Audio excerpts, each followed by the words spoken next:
Hello, hello, hello. This is Priscilla with Scylla Travel, where I help you live the dream through travel. So, how is everybody doing today? Glad to see you. I can't believe it's April already. The year is flying by. Spring is here, although it doesn't feel like it today. But we are rolling along. The year is rolling along. This is Priscilla with Scylla Travel, helping you live the dream through travel. And I help empty nesters, people who are looking to get the most out of their vacations, up level their vacations.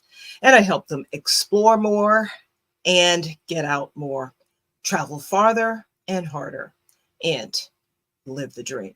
So, thank you for joining me. I can see that there are people watching today. Glad to see you. What's everybody drinking today? So I am drinking water. Type in the chat what you're drinking. You know, I'm drinking water. I'm just going to take a sip. So let me know what you're drinking in the chat. And let me check. I'm checking the comments right now. Thank you for all of you who decided to tune in, dial in, click to join, watch me on YouTube or watch me on LinkedIn. Hello, Angela. Thank you. You drinking water too? Mm-hmm. I think that's the best thing for right now because I live in the South. So in South Carolina right now, we have yellow snow, which is pollen that covers everything. And also, we also have those little squiggly things that fall out of the oak trees, the pollen and stuff. So Deneen says she's drinking water and ginger ale. And Isan is saying she's drinking water. So, hey, that's good. Everybody's drinking their water. Let's get hydrated. Hello, Carolyn from Maryland. She is drinking water. So, Isan, where are you from? So just type it in the chat so we can sort of get acquainted with each other. I live in the Charleston, South Carolina area. Okay. Hey, Deborah. Deborah is drinking water. And where you from, Deborah? So, Pinot Grillo. Okay. All right, Deborah. Deborah's chilling.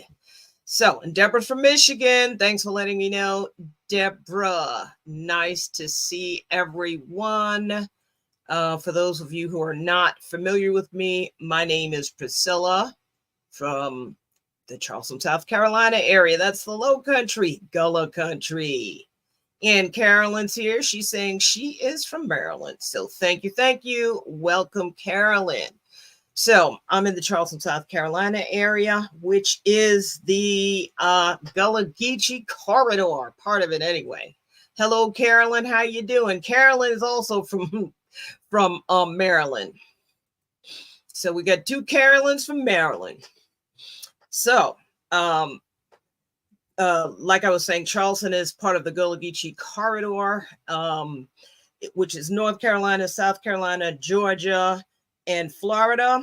That coastline that stretches from like Jacksonville, where the bases, the Marine bases, all the way down the coast, Charleston, all the way down to Beaufort, Hilton Head, all the way down Savannah, all the way down to St. Augustine, Florida. So that's the Gullah Geechee corridor. So the Gullah Geechee heritage are the people who are descendants of those people who were brought here from Africa against their will, of course, hundreds of years ago as slaves. Now, after all of those centuries, because the Sea Islands were sort of an isolated sort of area, they maintained a lot of their African roots. Of course, they were mushed together, so the language is actually a Gullah Geechee language here in Charleston. It's so slightly different in Beaufort.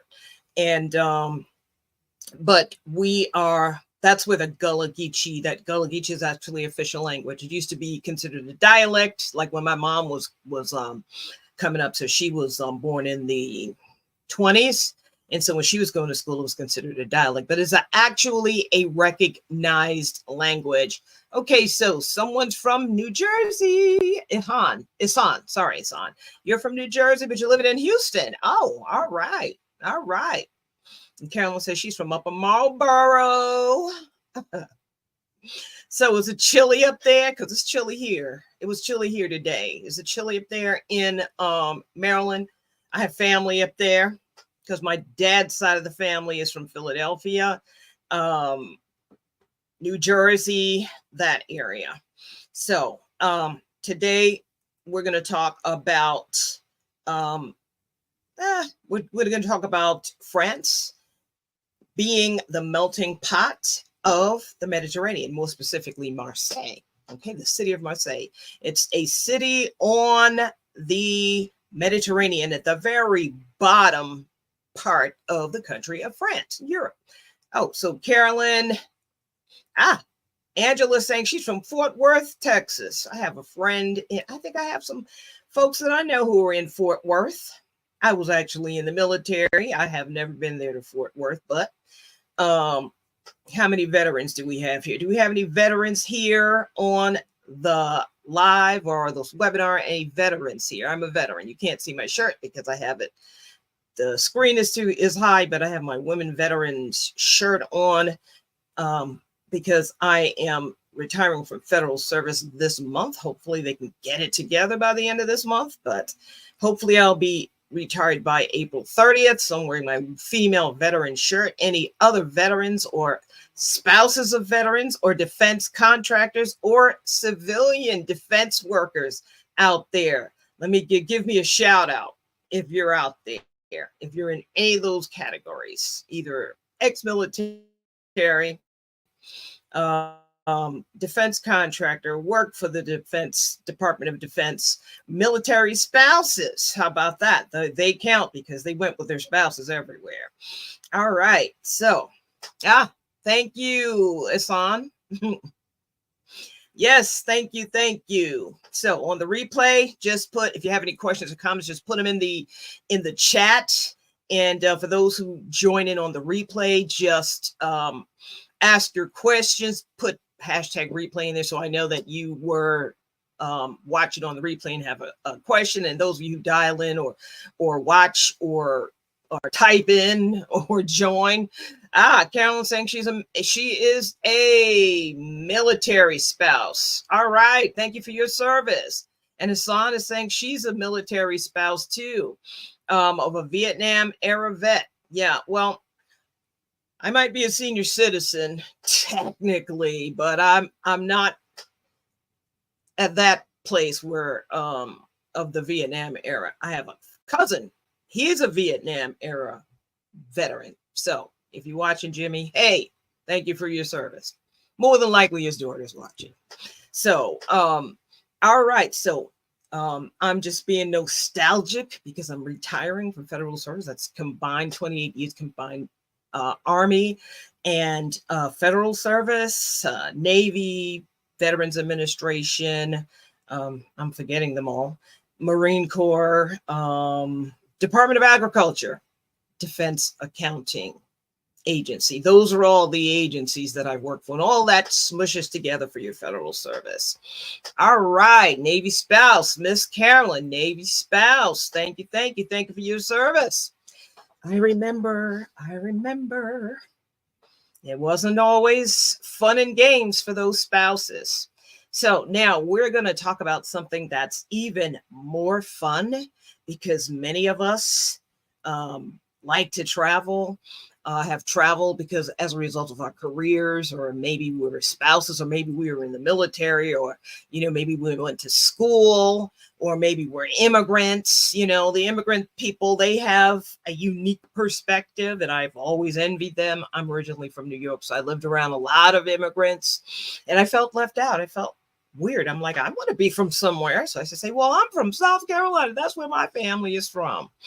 So we're talking about travel and traveling to France. And France is significant to the military because during World War I, the United States had a segregated military.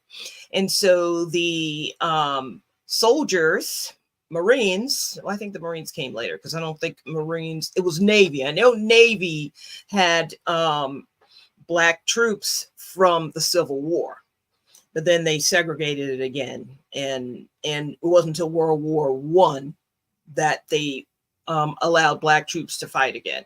And then they fought in Europe, and more notably in France.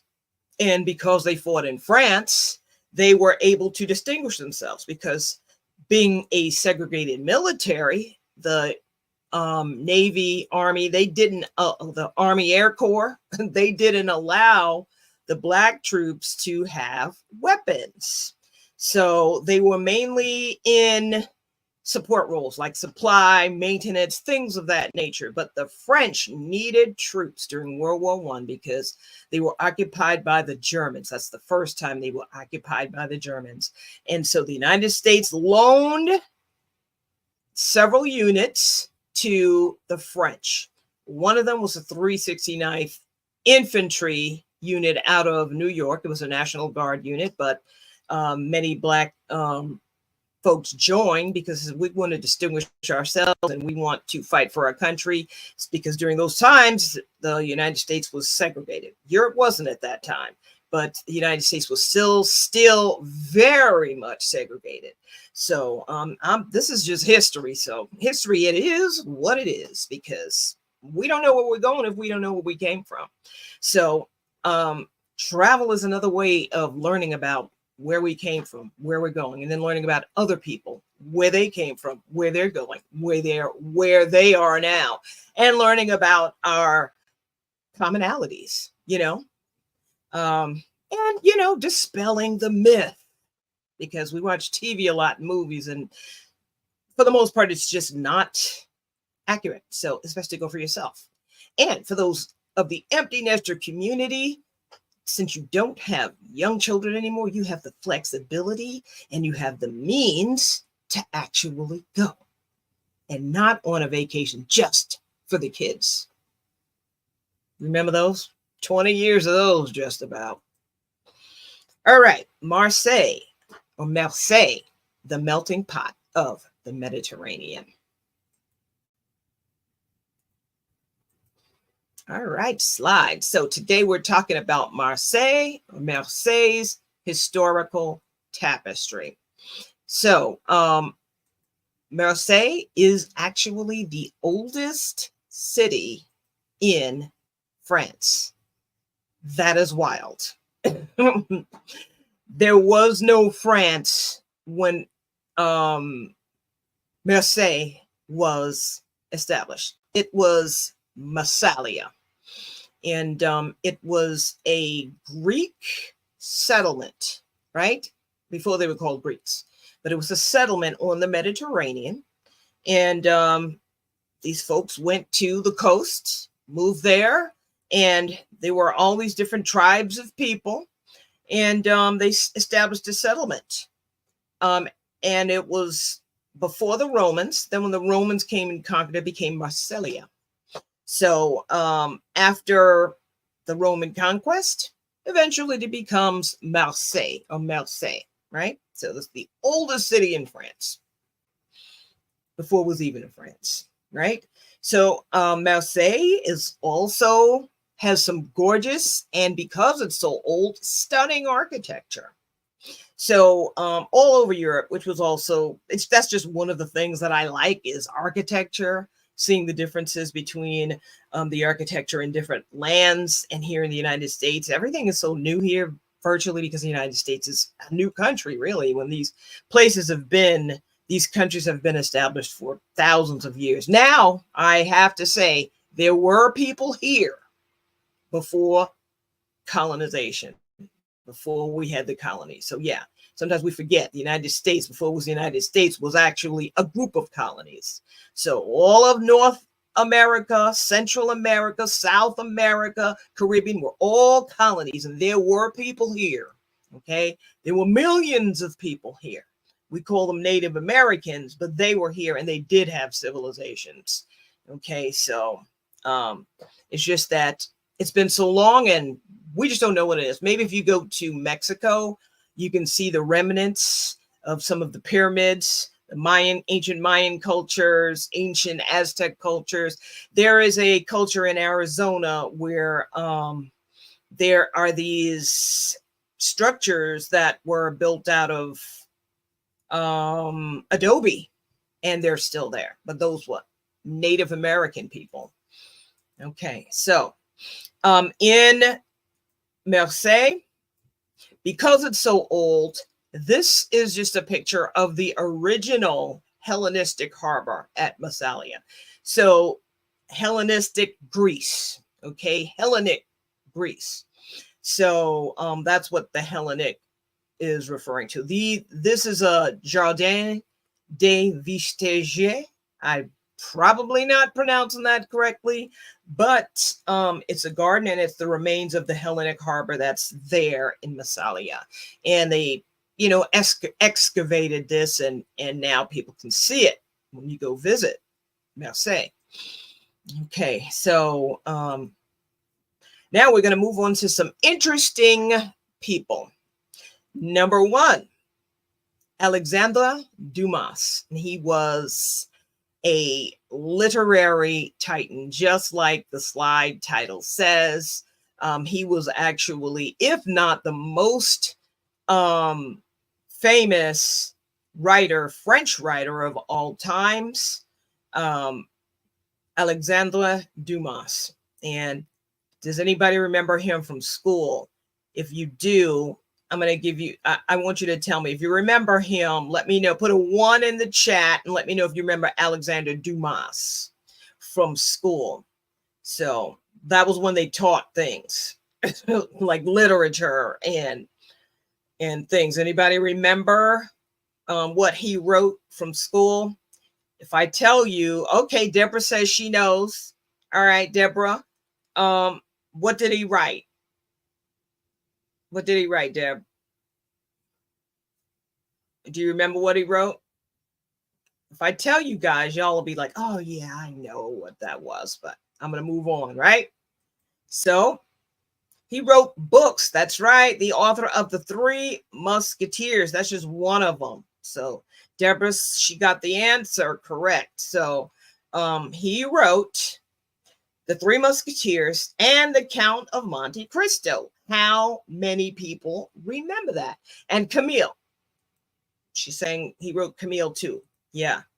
So The Count of Monte Cristo. I remember that one. And there were so many Three Musketeers movies from the time I was watching TV growing up. You know, it's just, there were so many of them. But I didn't realize that Three Musketeers were based on his father, the Black Count, who was General Thomas Alexandre Dumas. And he fought in the French Revolution, and he was the real Count of Monte Cristo. Okay, so his dad was from Saint-Domingue. His dad was a French planter. His mom was an African slave, and his dad brought him to France. So, and that Saint-Domingue was Haiti, okay? Formerly Haiti. That's what it was. Saint-Domingue. It was a French colony. Split, the island of Hispaniola was split between the Spaniards and the French. So the Dominican Republic is the Spanish side. So the Dominican Republic is the Spanish side of the island of Hispaniola, and Haiti is the French side. So he moved to France. His dad brought him there. He was trained in school. He was a great swordsman and a great general. So during this period of time, this was during the French Revolution, right before the French Revolution, Marie Antoinette, remember her? Remember Marie Antoinette? Let them eat cake, and then they beheaded her and her husband. Yeah, I remember that from high school. So Deneen saying she remembers this series, a Netflix series, Charlotte. I'm not sure if I think I remember. I think I remember that, but I'd have to go look at it again. I think I remember that, but I'm not sure. So sometimes Netflix has some actually has some good things on there, that you historical or almost historically correct programs. So the Black Count. Okay, the Black Queen. Who was the Black Queen? Okay. Oh, Charlotte. Oh my God. Yes, I remember that. I do remember now. That was good. Okay. Marie never actually said, let him eat cake. She didn't. Well, that's what they put on TV. So you see, you can't trust what TV says, right? But in any event, she was beheaded during the French Revolution when they said no more monarchies. So that's when Napoleon took over, right? Yeah, Charlotte, Angela saying she watched Charlotte. That was good. I do remember watching that. That was really good. Okay, so during the French Revolution, they got rid of the monarchy. The general was one of he supported the revolution. He supported Napoleon. He was a great general. Napoleon sent him to the Middle East. I think it was Egypt. He had some real hardships there coming back and was delayed. I think it was off the coast of Italy. There was a lot going on during that time. And because Napoleon, once he won, he was jealous of General Dumas. And they were actually friends at one point. And General Dumas questioned him on some of his military decisions, and this is how the story goes now. Napoleon put him in prison. So the Count of Monte Cristo was actually General Thomas Alexander Dumas, the Black Count, because his dad was Count. So. And this is where he spent his imprisonment, Chateau d'If. He was there, I believe, 2 years, living in hardship. It's nothing like the prisons, like this place people can visit when you're in Marseille. So it's nothing like the places. I mean, our prisons are it's not fun in the sun. But these places were pretty awful. And so when his dad was actually released, he was, acquitted of whatever he was accused of by Napoleon, and he got sick. So these books were written by Alexandre Dumas, his son. And this is where the Black general was in prison. And that's where the story takes place. Now, another African diasporan is Claude McKay. Claude McKay was a Jamaican-born writer, poet, and activist during the Harlem Renaissance. He was also a political, so he was political, right? He moved to Marseille in the 1920s. Now, during this period of time, I'll say from World War I on, Black people who were artists, musicians, writers, academics, moved to France. They moved to Paris first because that was where academia was. Okay, that was where the university was. The Sorbonne was there. So remember, the United States is a new country, fairly new, right, compared to all of the other countries, right? European or Western countries, right? So during the early part of American development, we didn't have universities with culture and things like that. So Paris was the place where people in general went. Americans went. Everybody across the world went to Paris. They went to France for culture and learning and education and things like that. So just in general, but during World War I, from like around World War I time, when Black people went to France as a result of being in the military, they were treated differently.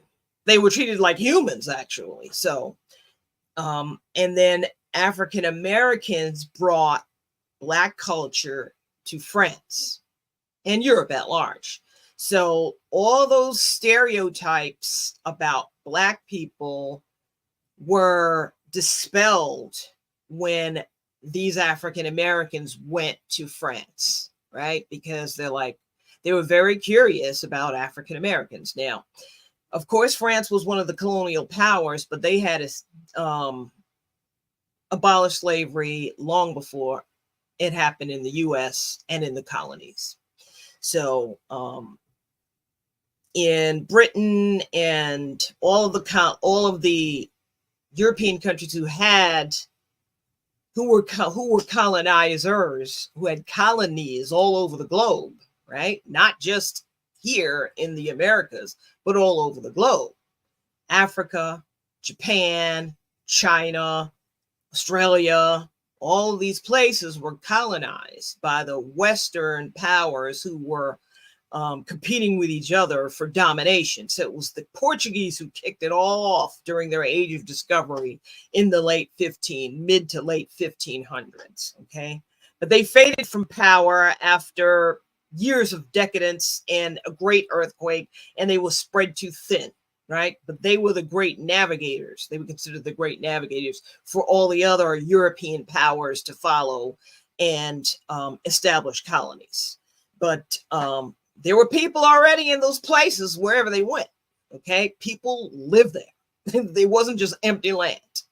So back to Claude McKay. Claude McKay was a Harlem Renaissance poet and writer. He lived in New York for a time. He moved to Marseille in the 1920s. That was right after around World War I period of time. Marseille at that time was a port city where people, Africans and African Americans, would arrive there to travel to other places in Europe. In Marseille, it was always a very diverse city because it's the oldest city. It's right on the Mediterranean, very close to North Africa. So it is quite diverse. So he moved to Marseille. He wrote the novels Banjo, Harlem Shadows, Romance in Marseille. He wrote many other things, but those are what the main ones that he is known for. Now, here we go on to Josephine Baker, and we're just going to touch on her because her main place was hangout was Paris. However, she went during the 1920s as well, after the race riots in St. Louis. That's where she grew up. So she suffered through the race riots of St. Louis, was terrified, traumatized, but she was a talented person. Her mother was also a performer, and Josephine followed in her footsteps. When she was 19, she joined a troupe and went to France. Now, that was when she was young, because, of course, that's another webinar. Josephine became a smash. So she also dispelled these myths about African Americans. But then there was also a flip side to that, but that's a topic for another day, because her dance styles and the things that she did, her performances were very sexualized, and that in the minds of the French men, it was something sort of like fetishization of Black people or Africans. She was considered an African. They thought of her as an African. She was just this new, different creature sort of person who mesmerized everyone with her performances. And she was quite famous, and she made a lot of money, and she was, the French people loved her. But during World War II, she became a spy for the French resistance. So we talked about Alexandre Dumas's dad during the French Revolution. Now we're moving, when it comes to Josephine Baker, I'm talking about the during World War II, the second occupation by the Germans of France. They occupied Paris, and many of the entertainers fled either back to the United States or to Marseille, and then other places, right? So she fled to Marseille for a while to perform, and then she went to Algiers, North Africa, and she was a spy for the French resistance. She passed messages in her sheet music in invisible ink, and in her gowns, she carried messages written in invisible ink and passed these messages to the Allies, France, the United States, Canada. So she worked for the French resistance during World War II as a spy. So she was actually a lieutenant for the French intelligence service. And in 2021, she was honored at the French Pantheon as a hero, the only Black woman, the first and only Black woman to be recognized at the French Pantheon, which is the place where their French heroes are buried. Okay. So in Marseille was a stop-off point before she went to Algiers. But she was an entertainer, but she was very brave to do what she did. Okay, so Marseille and jazz. So now I talked a little bit about how jazz got to France. It got to France because of African-American troops traveling to Europe. Marseille was a gateway for not only musicians, but also writers, artists of that nature, because they weren't allowed to practice their craft in the United States because of severe segregation, right? So museums wouldn't show their paintings. The press wouldn't print their books, so they had to print their own.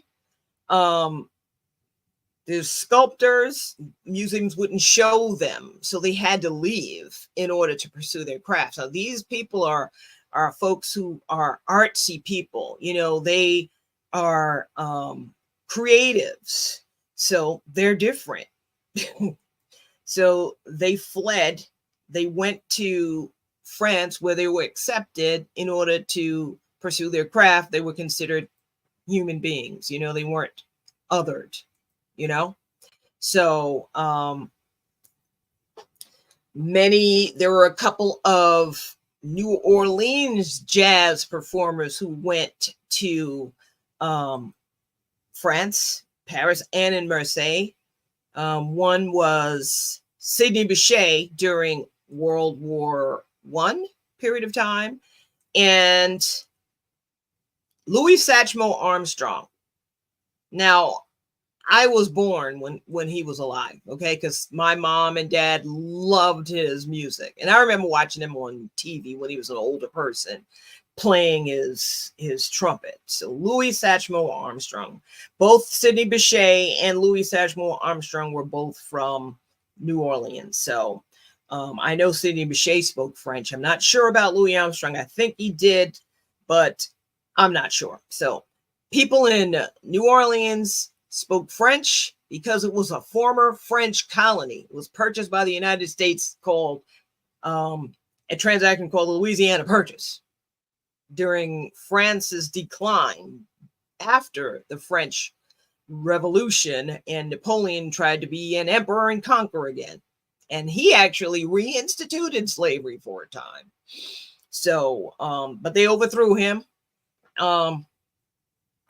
France needed money, so they bought Louisiana from the United States. Okay, so now there's a modern era mix of traditional and modern influence of jazz in that area now, because jazz has become baked into the culture of the French people. So it is a part of the culture. They have jazz festivals and concerts all year long. It's a thing. So they have a world jazz festival every year, more than one, but there's a big world jazz festival in France every year. So, like I mentioned before, the slide is just talking about the Harlem Hellfighters Band, how jazz got to France through World War I, the 369th Harlem Hellfighters military band. The French fell in love with the music. They fell in love with the Black culture, and many of them moved to France. And then we have during like World War II, after that period of time, we have Louis Satchmo Armstrong, an African-American jazz musician. And then we have another person who's actually Beninese and French. She is a singer, songwriter, actress, and she's also an activist. There's a theme here with this activism, right? Which Benin is a former French colony in West Africa. It's above, it's to the left of, so that would be west of Nigeria. And Togo is west again, then comes Ghana. Yeah, okay. So she is a Beninese singer and performer. She went to Paris to learn how, she was supposed to go to school to be a lawyer, but then she went to a famous jazz school and became a performer. And she is one of the most famous performers and singer and songwriter, and she's known for her unique style of jazz mixed with Afrofusion music, and she's famous. She is very famous. I wish I could go see one of her performances. Angelique Kidjo. Okay, so this is just one of my slogans here. Over the years, I've learned that your limitations are the ones that you set upon yourself. So, all right. Does anybody have any questions or comments? Thank you for everyone who joined. I'm Priscilla with Scylla Travel, helping you live the dream through travel.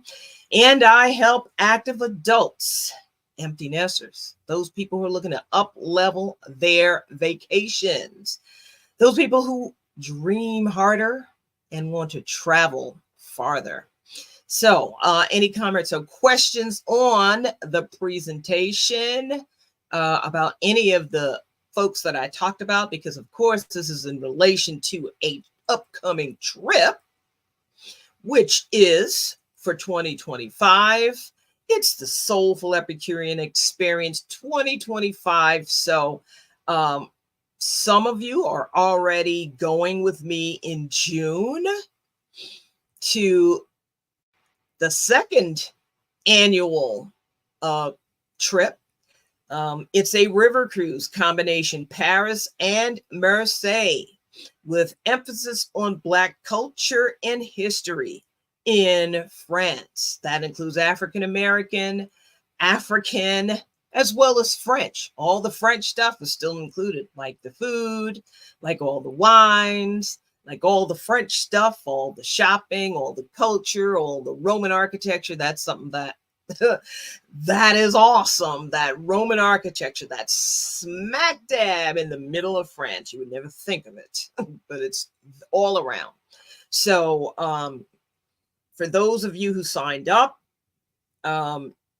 just make sure you're on the wait list, because it's waitlisted right now, because I released it back in January, and the first round, because there was a promotion at that time, that was sold out. So now we have another round. There's some spots available, but I will be releasing that. Those of you who are on the wait list on Saturday.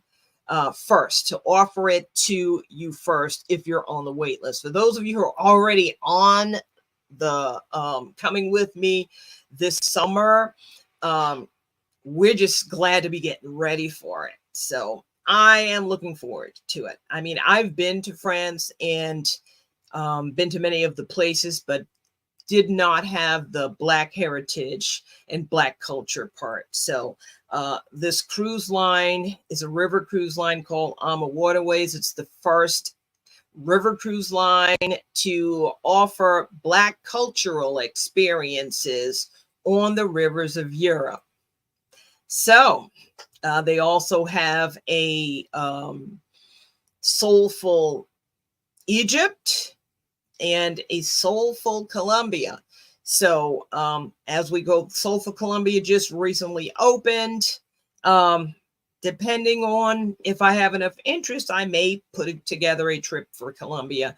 Egypt right now, you know what's going on in the Middle East. So people are going, but they're a lot more cautious of going. But it's still a possibility. But I'm a waterway sails through all the rivers in Europe. So river cruising is an awesome way to travel. It's one of my favorite ways to travel because you unpack once, you check into your boutique hotel room on the river, and you don't have to unpack again until it's time to actually leave. And they actually do all this stuff for you. I mean, you pack your bags, but it's not like the big ocean liners where you're in the queue and you put your stuff to check it in, and then you go through the port, and then you wait a few hours for your bags to get to your room. Or when you check in, when you're leaving the ship, you're waiting a few hours for your number to be called or your floor to be called so you can check out. It's not like that at all. It's a more intimate experience. This is a river cruise ship. It holds no more than 200 people on it. 173 passengers, then the rest are crew members. It's on the rivers of Europe, so you never lose sight of land.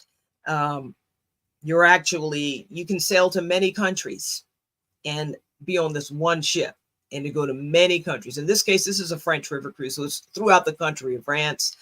But there are many other cruises that are available. It's an awesome experience. If you're looking to just get an idea, you want to go to Europe, but you don't necessarily want to schlep all your bags every place you want to go. And, you know, maybe if you're traveling solo, river cruising is the perfect travel way to travel if you're traveling solo, because you're by yourself. You're solo, but you're not really alone. You're with all these other people, and you actually get a chance to meet and know them. Because when I actually went solo. It was during the pandemic. So my husband was not willing to travel during that time. Me, being a travel advisor, and some of my other travel advisor friends, we were all too ready to travel during that time. So we got a opportunity to take a lot of trips during that time that we wouldn't necessarily have had. But during this particular visit, many of us Black travel agents requested that this company do something that included Black culture, because we know they had Jewish culture types of tours. They had Spanish culture types tours, Portuguese culture. There's even a Portuguese tour. Yeah, there's a Soulful Portugal too, but none with any emphasis on Black culture, and we're everywhere. So we had a conversation, and guess what? They put this together.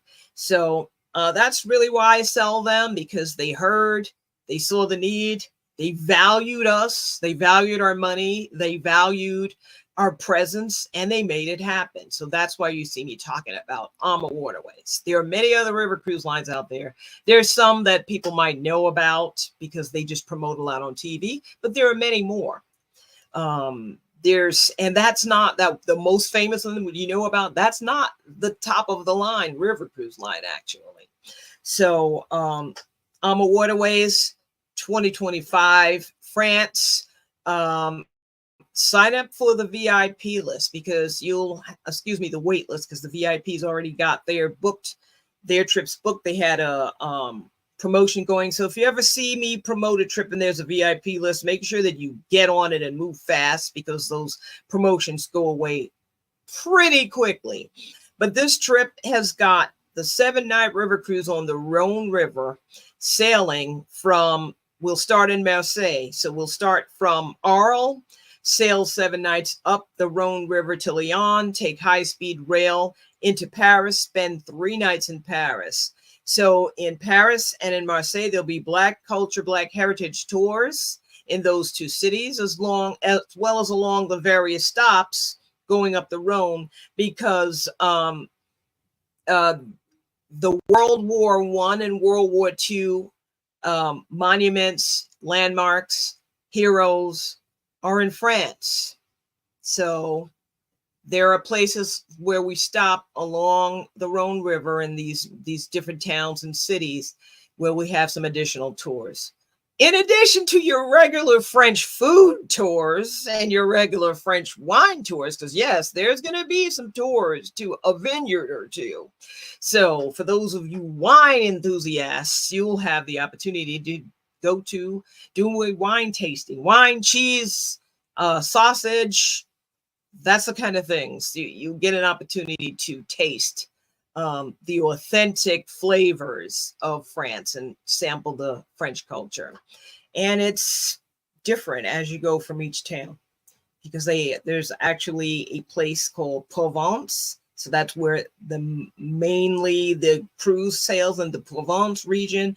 It was named Provence because it was the first Roman province on the other side of Italy across the Alps. So it's named Provence. So there were many tribes there. And there are some people who still speak Provençais in that region. There was another tribe called the Occitans. They're no longer there, but the Provençal people, there's some people still there, and they speak the language. There's some of these places that we visit. We hear about Aquitaine, those duchies.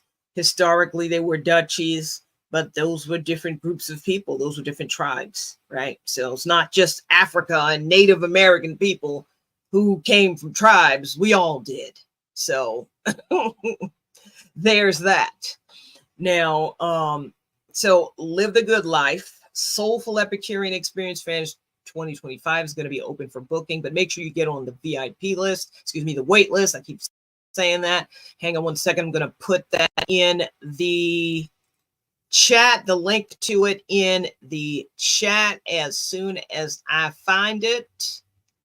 I've saved too many links. Where are you? I'm looking in my Portugal folder, so that's why. So Live the Good Life and some Soulful Epicurean Experience 2025. I don't know why I'm having a hard time finding it, but I can tell you how I could get there. There we go. Real quick, it's on my website, www.scyllatravel.com, and you can see that on the ticker. So I'm going to grab this. I'm going to stick this page, the sign-up page, for those of you who missed out on 2023 and 2024. 2025 is rolling around. You have a year to make payments. So this is a luxury experience, everyone. It's a bucket list trip. So I'm looking forward to it. Even though I've been to France, I have not experienced I haven't had this particular experience. So this is actually going to be my retirement from federal service trip. My husband is going along. We're also going to Barcelona after that. So we will be spending 10 days in France and 3 days in Barcelona. Does anyone have any comments or any questions in the chat? Let me know. Comments, questions, anybody? Anybody in, let's see, because I see thank you for joining me. I see there are people on YouTube watching.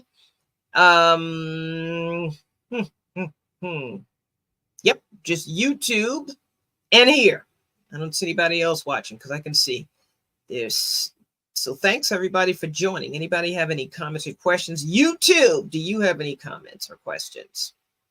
Any comments or questions at all? Okay, so, well, this is Priscilla with Scylla Travel, helping you live the dream through travel. And I'm just glad that you took time out of your busy day, busy evening to watch me. So I'll be coming again live tomorrow at 7 talking about Avignon. So this week I'll be sailing up the Rhone. And tomorrow I talk about Avignon. And then I'll be back on Tuesday. I'm taking off. And then Wednesday and Thursday, I'll be finishing up the video series. We'll end in Lyon. And that'll end the video series. And then look out, those of you who are on the wait list, for an email inviting you to book first, because space goes fast on this cruise, because there's only a certain number of cabins on the ship. So there are some that accommodate 3 people in a cabin, but that's by request only. So this is Priscilla with Scylla Travel, hoping that you have a great rest of your day, rest of your afternoon, rest of your evening, or in the morning, whenever you watch this video and from wherever it is that you're watching. And remember, as always, live the dream. Bye-bye.